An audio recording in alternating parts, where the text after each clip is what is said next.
아버지, 살고 싶어요. 경기 A과학고 물리교사로 근무하다가 10만 명 중에 한 명이 발병하는 희귀암인 육종암에 걸려 항암 치료 중이던 나의 아들 서울이 새벽에 내가 자는 방에 들어와 나의 손을 잡고 울음 섞인 목소리로 했던 말입니다. 나는 아무 말도 하지 못했고 아들은 조용히 방을 나갔습니다. 방을 나가는 아들의 뒷모습을 보면서 침대에 앉아 한참을 소리 없이 울었습니다. 그 시각이 2021년 6월 27일 새벽 3시 5분경이었습니다. 아들은 이후 내 방에는 들어오지 못하고 2020년 7월 29일 37년 1개월의 짧은 세상을 살고 아들이 좋아했던 별을 찾아 여행을 떠났습니다.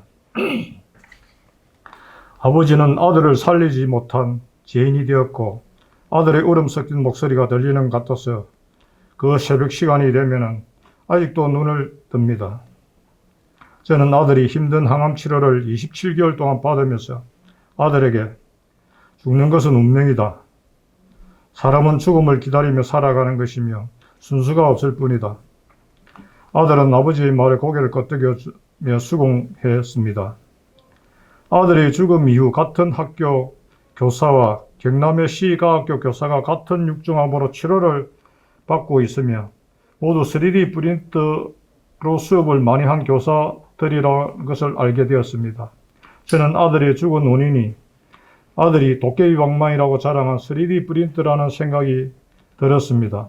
아들은 2013년부터 특성화 고교에서 학생들과 동아리 활동을 하면서 3D 프린터를 구입하여 사용하다가 2014년 정부의 창조경제 무한상상실 지원 정책으로 학교 무한상상실에서 장시간 3D 프린터 작업을 했습니다.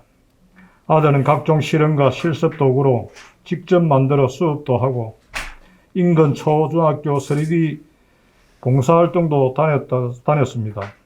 아들의 죽음이 3D 프린터와 관련이 있겠다는 믿음을 가지고 3D 프린터에 대해서 여러 가지 자료 수집을 한 결과 이번 YTN 탐사보도 기록 일부 쓰러진 선생님들, 2부 브레이크 없는 연금술에서 충분히 밝혀지고 투병 중이거나 증상이 있는 선생들이 더 계셨습니다. 또한 대전대학교에서 아들이 사용한 3D 프린터와 필라멘트로 비슷한 환경을 만들어 출력을 한 결과 쓰레기 소각장에서 나오는 독성 물질이 검출되었다는 사실을 교육부 과학기술부에서는 알아야 합니다. 지금은 아들이 많이 사용한 필라멘트 ABS는 사용은 많이 줄었지만 지금 무한상상실에서 사용하는 성분의 수지로 만든 필라멘트 PLA는 유아 청소년들이 사용하고 있는 3D 펜도 출력 과정에서 초미세먼지나 각종 유해 물질이 검출되고 있습니다. 2014년 창조경제 무한상상실 운영정책 언론 보도와 과학창의재단과 미래창조과학부에서 발행한 무한상상실 운영 매뉴얼도 읽어보았지만 그 어디에도 유해 물질과 초미세먼지가 나온다는 글은 없었습니다. 이에 교육부와 과학기술통신부를 찾아가 장관 면담을 요청을 했지만 아직까지 아무런 소식이 없습니다.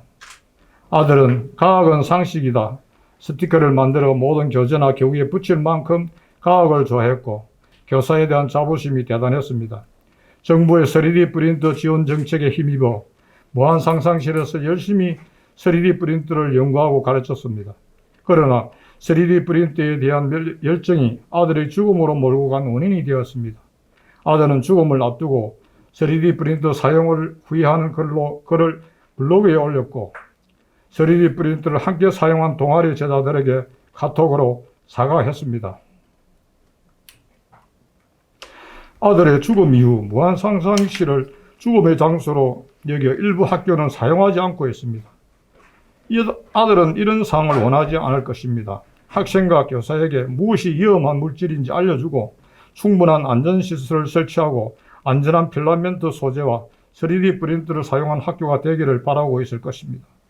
아들은 쾌적하고 안전하며 성능이 우수한 장비로 채워진 무한상상실을 꿈꿨을 것입니다. 과학기술통신부, 교육부, 산업통상자원부, 벤처기, 고용노동부 등 관계 부처는 아무런 조치도 없이 안타까울 따름입니다. 정부는 아들과 항암 치료를 받고 계신 선생님, 그리고 최근 방송에 나오신 선생님과 수업받은 학생들을 찾아 원인을 규명하고 안전하고 쾌적한 무한상상실이 운영될 수 있도록 제도를 개선해 주시고 아들 사망을 산재로 인정하여 주시기를 간절히 호소드립니다.